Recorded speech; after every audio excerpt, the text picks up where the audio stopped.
La banca privada de Santander ofrece a sus clientes carteras que invierten en fondos indexados. Santander Private Banking pone a disposición de sus clientes a partir de hoy un nuevo servicio de gestión discrecional de carteras, Santander Innova Index.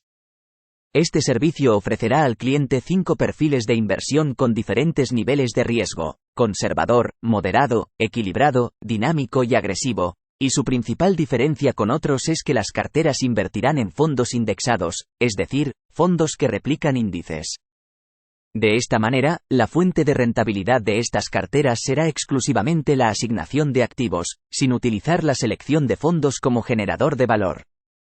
Esto responde al creciente interés de los clientes en activos de gestión pasiva, más eficientes en términos de costes, pero sin renunciar por ello a la delegación de la gestión de las inversiones.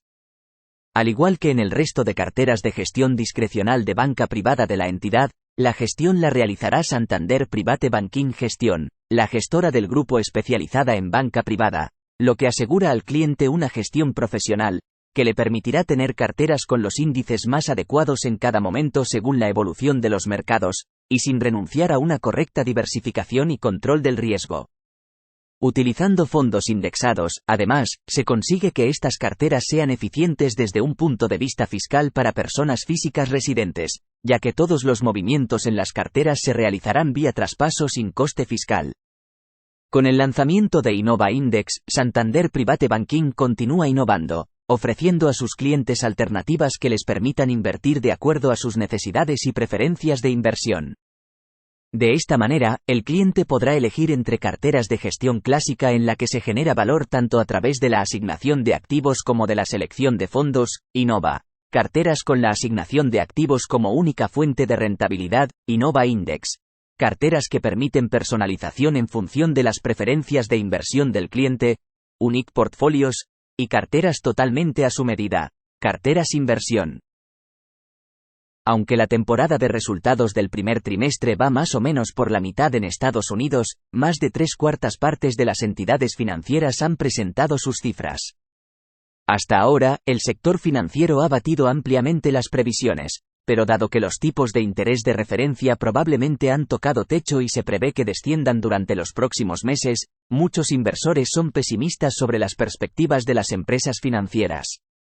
La creencia popular asegura que el descenso de los tipos de interés es negativo para los valores del sector financiero, ya que se traduce en menos ingresos por intereses. Sin embargo, se trata de una afirmación excesivamente simplista que podría no ser cierta. El sector financiero es un grupo diverso en el que los bancos son tan solo una parte y existen importantes diferencias entre las empresas que se traducen en una amplia gama de factores que influyen en sus resultados. Guiarse por esta regla perezosa podría significar perderse algunas de las atractivas oportunidades que el resto del mercado está pasando por alto. La creencia popular no cuadra. La creencia popular en relación con el efecto de los tipos de interés sobre las empresas financieras es que los descensos reducen los ingresos por intereses que generan los bancos con sus activos y, por ende, los beneficios.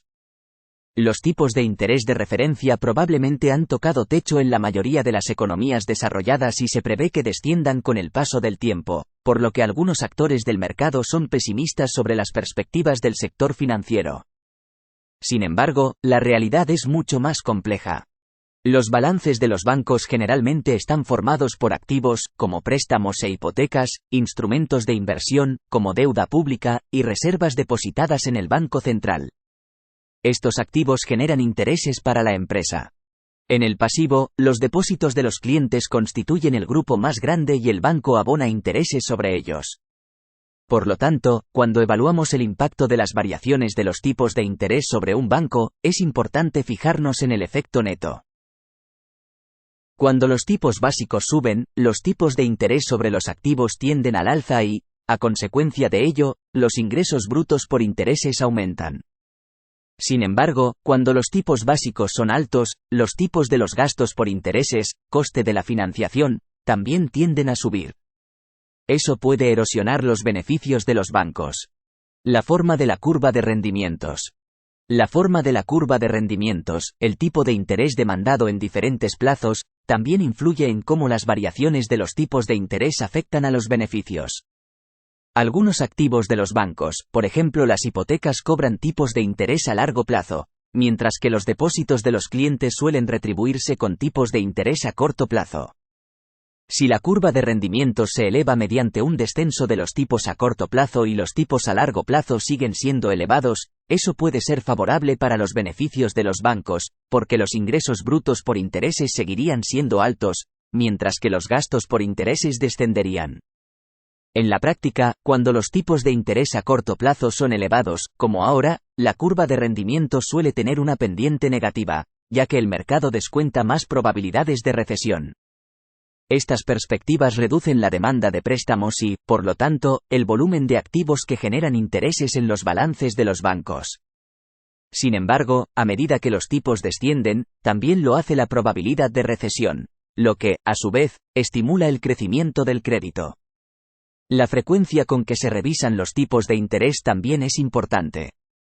Mientras que los tipos de interés sobre las hipotecas suelen ser fijos durante varios años, sigue habiendo una parte importante de las carteras de préstamos de los bancos cuya remuneración se fija con el extremo corto de la curva, sobre todo los préstamos a empresas y las tarjetas de crédito. En el arranque del ciclo económico, cuando las perspectivas de crecimiento son positivas y los tipos de interés de referencia están subiendo, los bancos repercuten rápidamente estos tipos más altos sobre sus prestatarios a más corto plazo. Sin embargo, los tipos de los depósitos que los bancos pagan a sus clientes se revisan con menos frecuencia. Eso significa que, al comienzo del ciclo, el margen de intermediación mejora rápidamente. A medida que el ciclo avanza y la economía se ralentiza en respuesta a los tipos de interés más altos, la calidad crediticia de las carteras de los bancos se ve reforzada por la revisión a la baja relativamente rápida de los costes de los préstamos, lo que alivia la presión sobre los prestatarios. Es una idea un tanto ilógica. Cuando los tipos de interés caen, cabría esperar que los bancos generen menos ingresos por intereses sobre sus activos. Sin embargo, unos tipos de interés elevados también tienen más probabilidades de provocar dificultades financieras a los prestatarios que desemboquen en un impago, lo que aumenta las pérdidas crediticias de los bancos. La prioridad de los bancos es que los préstamos se amorticen, por lo que existe un equilibrio entre generar unos ingresos por intereses elevados y controlar las pérdidas crediticias. Los beneficios son algo más que margen de intermediación. Aunque es de sobra conocido que el margen de intermediación es un factor clave de los beneficios de los bancos, se tiene menos en cuenta que muchos bancos poseen modelos de ingresos muy diversificados. Es importante entender cómo responden estos diferentes flujos de ingresos ante los cambios en las condiciones económicas para comprender las perspectivas de las empresas financieras. JP Morgan es el mayor banco del mundo, pero tan solo la mitad aproximadamente de sus ingresos procede del margen de intermediación. También genera ventas con sus actividades de banca de inversión y gestión de activos. Pensemos también que Goldman Sachs tiene una dependencia aún menor del margen de intermediación, ya que tan solo representó con acento agudo el 14% de sus ingresos de 2023.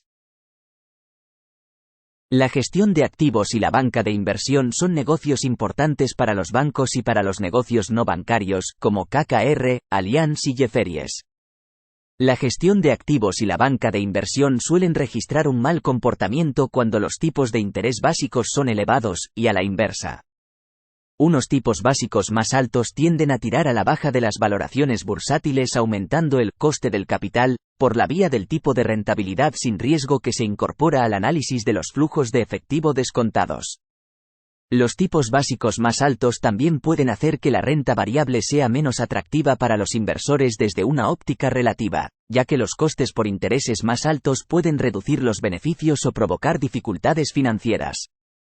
A consecuencia de ello, los inversores pueden sacar capitales de la bolsa y destinarlos a activos con riesgos más bajos, como la deuda pública. Los ingresos de las gestoras de activos están determinados por el volumen de activos de clientes que gestionan, los activos gestionados. Si los activos gestionados descienden, ya sea porque las cotizaciones caen o porque los clientes retiran dinero, se reducen los beneficios de las gestoras de activos. En cuanto a las empresas, cuando los tipos de interés son elevados, y, por lo tanto, la financiación está cara, podrían estar menos dispuestas a captar capital o ejecutar fusiones, lo que reduce las comisiones de la banca de inversión. Unos tipos de interés elevados inciden en la bolsa, pero también en el mercado de renta fija. Cuando suben los tipos de interés a corto plazo, se pueden producir amplias reevaluaciones de las carteras de bonos, como hemos visto durante los 2 últimos años. Pensemos en Fifth Third Bancorp, uno de los mayores bancos de Estados Unidos. En 2022, la depreciación de los bonos dio como resultado unas pérdidas en otro resultado global, netas, de $6.000 millones que hicieron palidecer su resultado neto de $2.000 millones. Se produjo una dinámica similar en Silicon Valley Bank que provocó su hundimiento en marzo de 2023. Aunque los bancos son negocios financieros, no todos los negocios financieros son bancos. En el índice MSCI ACWI Financials, únicamente alrededor del 44% de sus integrantes son bancos diversificados o regionales. El sector financiero comprende una gran variedad de modelos de negocio, algunos de los cuales tienen poca o nula sensibilidad a los tipos de interés, mientras que otros se benefician de sus alzas o descensos. Los valores del sector financiero se mueven por diferentes factores, no solo los tipos de interés a corto plazo. Algunos entendidos están alentando la idea de que los descensos de los tipos de interés son categóricamente malos para los valores del sector financiero, y eso es inexacto.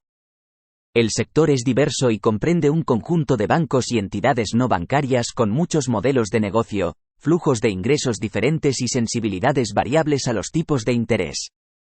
De hecho, algunas empresas financieras solo se ven afectadas de forma leve por los movimientos de los tipos de interés, mientras que otras pueden beneficiarse de los descensos de los tipos.